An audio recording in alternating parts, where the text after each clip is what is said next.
Euzu billahi mineşşeytanirracim. Bismillahirrahmanirrahim. Elhamdülillahi rabbil alamin ve salatu vesselamu ala rasulina Muhammed ve ala alihi ve ashabihi ecmaîn. Amma ba'd. Selamun aleyküm saygılı cemaat-i muslimin. Allahu Teala şu mübarek cuma gününü her birimiz için, halkımız için, yakınlarımız için hayırlı eylesin inşallah. Mübarek olmasını nasip etsin. Saygılı cemaat-i muslimin, bugün 1445. senesinin Rebiul-Ahir ayının 12'si ve biz devam ettiğimiz Peygamberimiz sallallahu aleyhi ve sellem'in siyeri yaşayışı hakkında anlatmaya. Geçken vaazımızda hicret hakkında laf etmeye başlayan edik. Ve dedik ki hicret aslında Arapça bir yerden başka yere koçmak demektir. Din noktayı nazarından aytkanımızda ise biz aytamız Allah için, Allah rızası için, Allah'ın razılığını kazanmak için, Allah'ın sözünü kotermek için, dinini yaşamak ve yaşatmak için koçmak manasına geliyor. Ve hicret aytkanımızda biz en evvela birinci olarak Peygamberimiz ve Muhammed Mustafa sallallahu aleyhi ve sellem'in ve Müslümanlarının Mekke şehrinden Medine adını alacak Yasrib şehrine koşmelerini göz önünde bulunduramız, tutamız. Bu da Peygamberlik'in 13. senesi olup geçti. Bilgenimiz tarih boyunca 622. senesi oldu. Yani 1400 yıl geçti endi. 1401 yıl geçti. Yani bilgenimiz takvimge göre. Kameri olarak Müslüman takvimine göre ziyadece geçkin elbet. İşte saygılı cemaat-i muslimin, Müslümanların birçokusu kıynalganları, dinini yaşamaya çare vermeyenleri Mekke şehrinden Yasrib şehrine koçup gitti. Ve onlar geçken sefer de aytkanımız gibi gizli kiçkine gruplar şeklinde geceleri çıkıp böyle kete edilir ki onlarını toktatmasınlar, kaytarmasınlar, kıynamasınlar deyip. Sadece Hazreti Ömer bin el-Hattab ketti doğru Kabe'nin yanında tavaf yaptı, ilan etti, men ketem dedi. Bir kimse onu toktatıp olamadı, çekindiler kan akmasından ve ona göre de o böyle ilan etip ketken. Kalganları yavaş yavaş böylece koçup kettiler. Allahu Teala İslam için Medine şehrini açtı. En son Müslümanlardan birkaç kişi kaldı ve Peygamberimiz Muhammed Mustafa sallallahu aleyhi ve sellem, onun yakın dostu Ebu Bekir ve Hazreti Ali gibi birkaç kişi kaldı Mekke şehrinde. Ve bunu da kaydetmek gerek, Müslümanlar, muhacirler, hicret etken Müslümanlar, onlar Medine şehrine koçup ketkende her şeyini kaldırıp ketken ediler. Yani bu da biz yaxşı anlamak gerekmiz. Allah için doğru yolga çıkanlarında demek ki her şeyini kaldırıp böylece yolga çıktılar. Evlerini, barklarını, eşyasını, paralarını, mal mülklerini, azıcık bir şey ne kadar alıp olsalar onu alıp kettiler. Demek bir hayvan, birkaç hayvan, işte, sürüleri barede insanların mesela her şeyini kaldırdılar. Ve Müslümanlar koçup ketkenden son müşrikler onların mallarına el koydular. Yani aldılar, tartıp aldılar. Sattılar vesaire. Bunu ileride biz inşallah da etraflıca bunun hakkında laf ederiz. Müslümanların müşrikler arasında cenk başlamasının sebeplerinden biri de bu idi. Yani turgan yerde cenk başlamadı anlaşılgandayın. Müslümanlarını böylece serbest, öz başına bırakmaya istemediler, kaldırmaya istemediler, hücum edecek ediler. Ama müşrikler en evvela görürler ki Müslümanların sayısı azalıp gitti, Müslüman kalmay Mekke'de. Ne yapmalı? Bunun çaresini tapmak için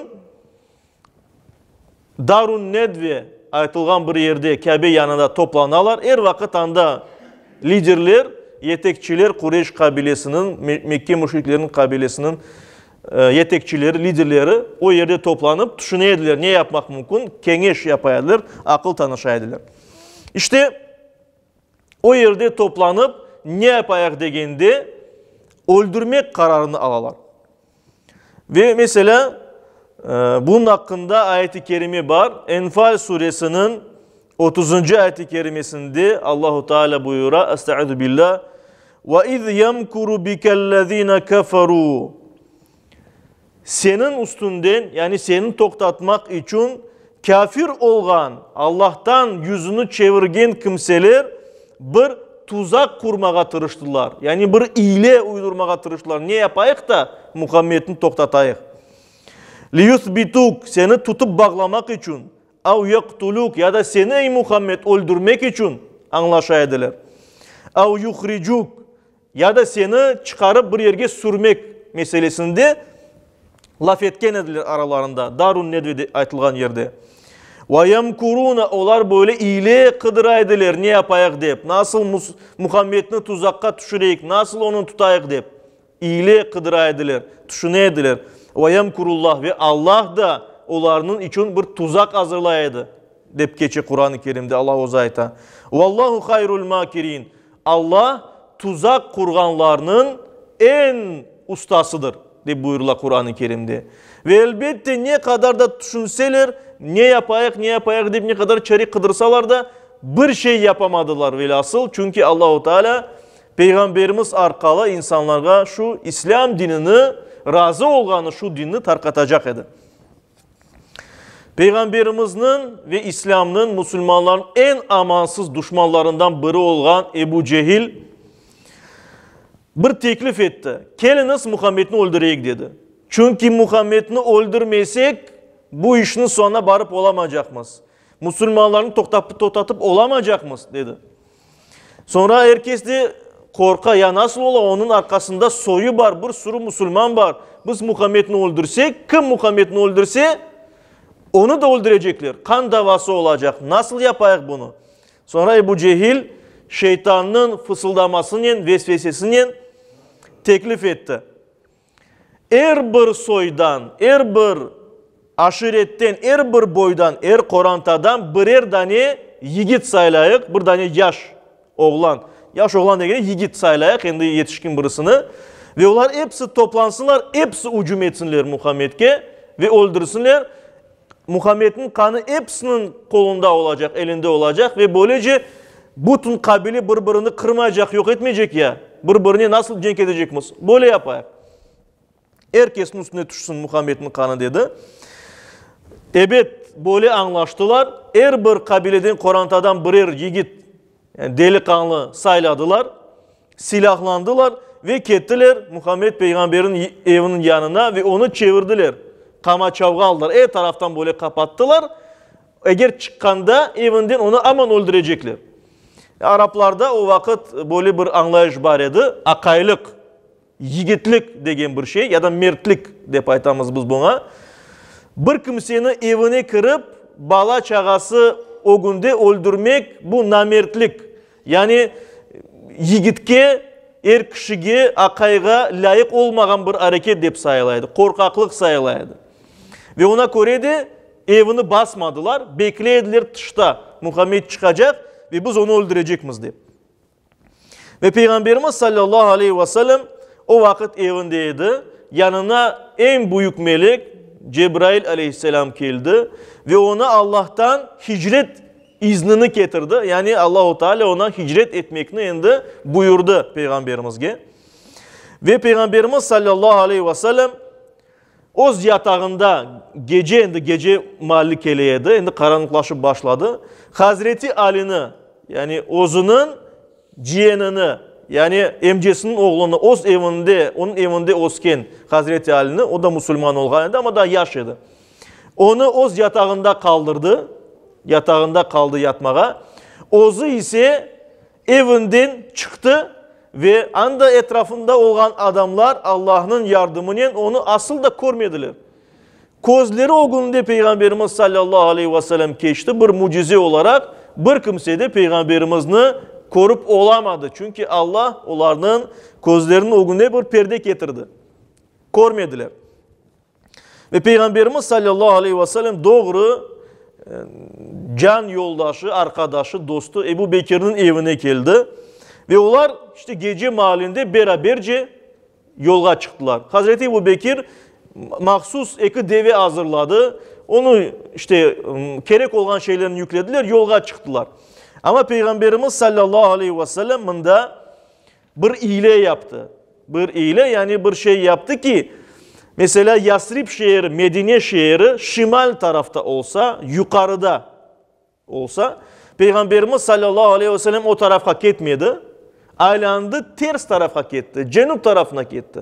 Ve cenub tarafta anda Mekke yakınlığında Sevr kobası degen bir koba var idi. O kobaga sığındılar. Anda kırdılar, 3 gün anda kaldılar.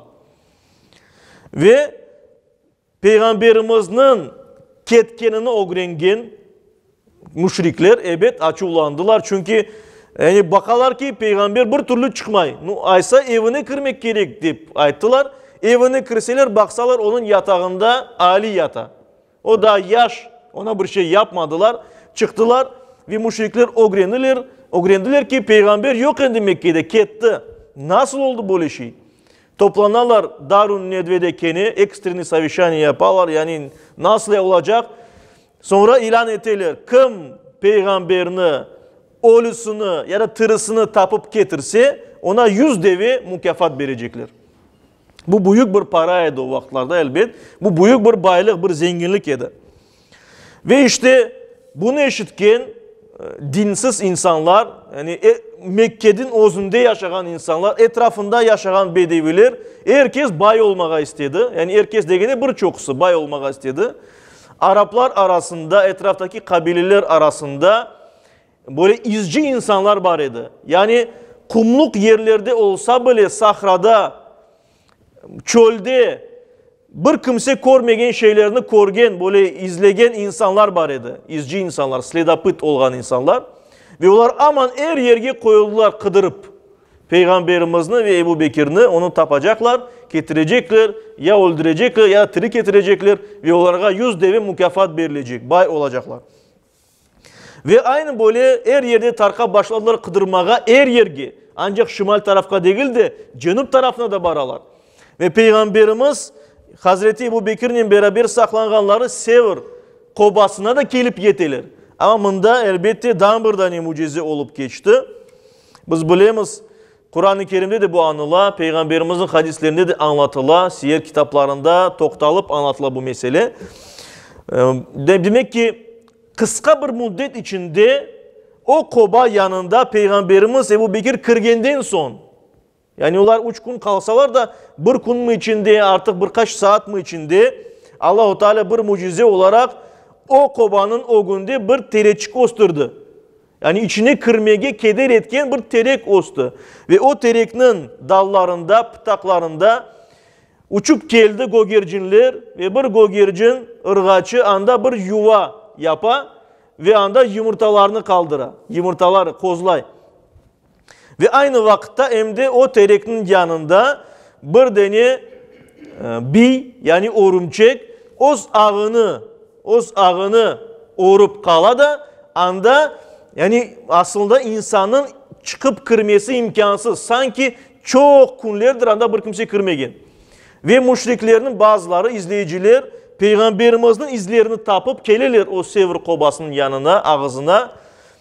Bir kırık mı deyler, bazıları aytalar, görmeysin mi bunda bir insanın kırması imkansız. Yani bunda bir kimse kırgen olsaydı buna bu terekli pıtaklarını kırar idi. Bunda gögercin olmaz idi yumurtalarının beraber, kozlagan yumurtalarının beraber, yuvası olmaz idi. Bunda örümçeknin ağı yırtılgan olacak. Ona göreyim anda bir kimse yoktur. Endi kırıp oturmayak o karanlık bir kobağa dediler. Aylanıp gittiler ve böyle büyük bir mucize olup geçti. Peygamberimiz sallallahu aleyhi ve sellem böylece Ebu Bekir'in beraber kurtuldular. 3 gün kaldılar anda.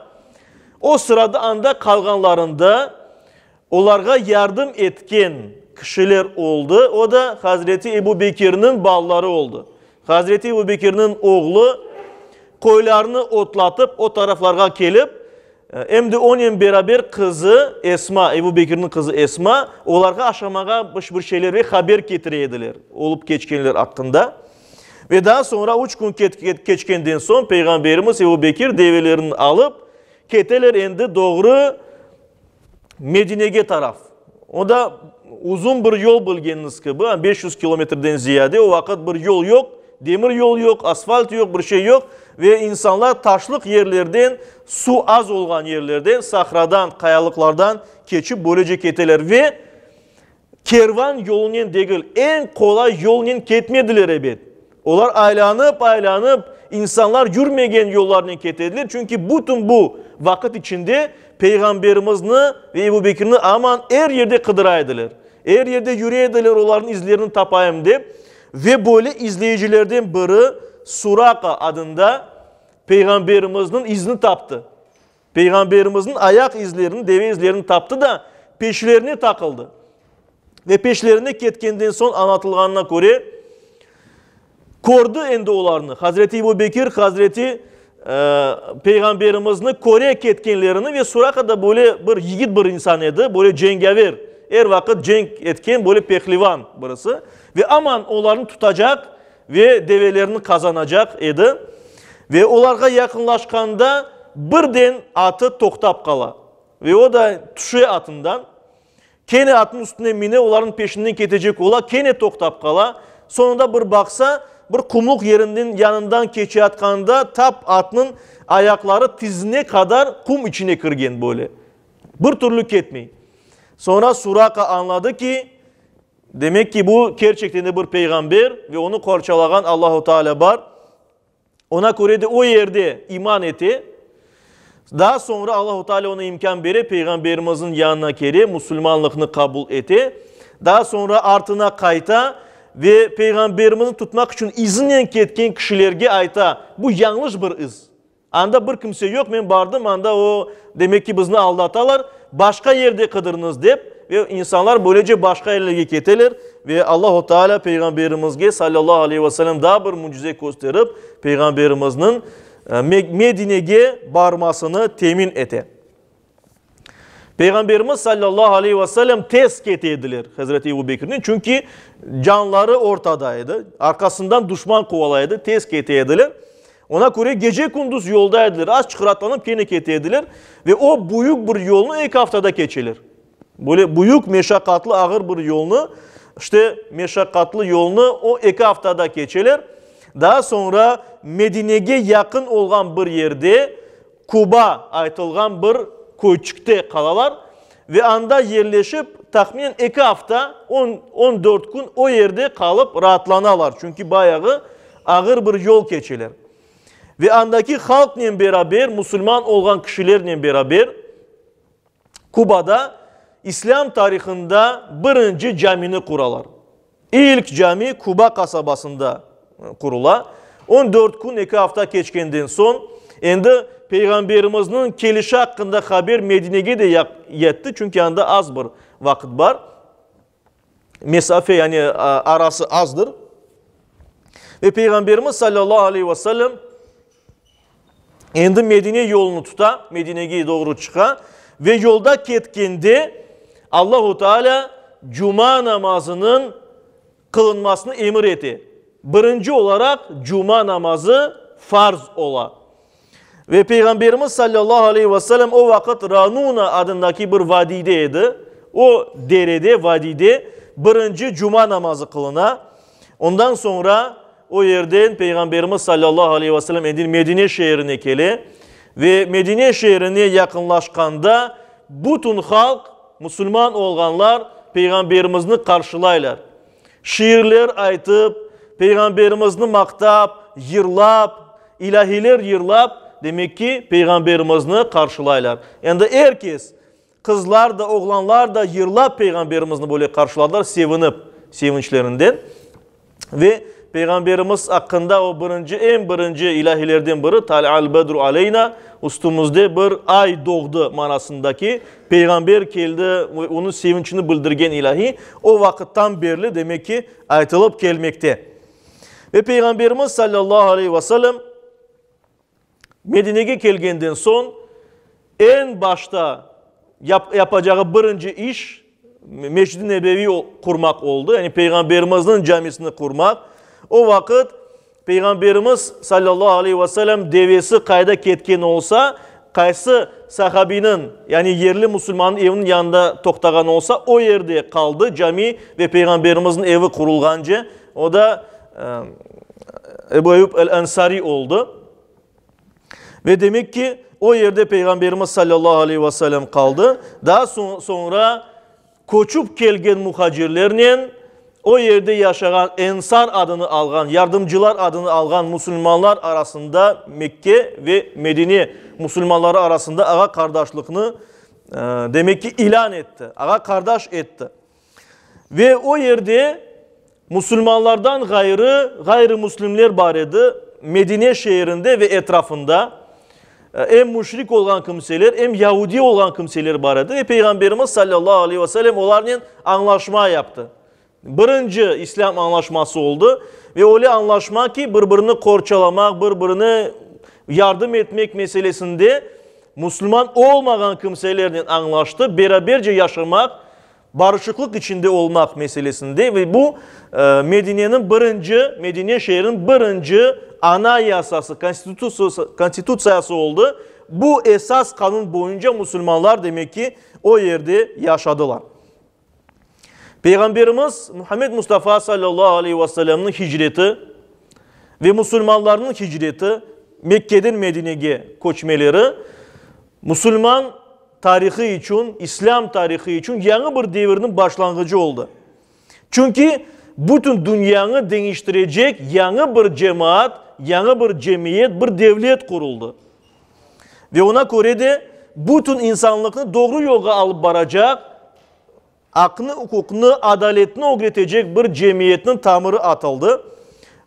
İşte Yüce Rabbimiz Kur'an-ı Kerim'de bu insanların, birinci sahabilerinin, birinci Peygamberimizin destek göstergen insanların fazileti hakkında ayeti böyle buyura. Tevbe suresinin 100. ayeti kerimesinde Estağfirullah. وَالسَّابِقُونَ الْاَوَّلُونَ مِنَ الْمُهَاجِرِينَ وَالْاَنْصَارِ. Demek ki en birinci kelgenler, yani Müslümanlar tarihinde en birinci olganlar, birinci kelgen muhacirler ve ensarlar, Mekke'den hicret etken kimseler ve onlara yardım etken yerli, Medineli Müslümanlar, وَالَّذِينَ اتَّبَعُوهُمْ بِإِحْسَانٍ ve onlara ihsan şeklinde iyilikler yapıp Allah için koşulgan, onların yolunu tutkan kimseler, tabiunlar ve sonraki nesiller, radıyallahu anhum, Allah onlardan razı oldu. Ve radu an ve onlar da Allah'tan razı oldular. Ve adde lehum cennetin ve Allahu Teala da onlar için cennetler hazırladı.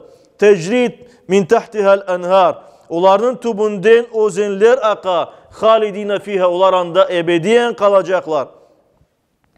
Zalikel fevzul azim. Bu büyük bir muvaffakiyettir diye Allahu Teala Kur'an-ı Kerim'de. Bu birinci Müslümanlar, koçup gelgen muhacirler Mekke'den, yerli halk, Müslüman halkı, ensarlar ve onlara boysungan, sahabelerge boysungan tabiunlar ve hatta daha sonra Allah'a ihsan ile Çin yürekten Allah'a inanıp dinini kutken kimselerinin mükafatı cennet olacak diye Yüce Rabbimiz Kur'an-ı Kerim'de.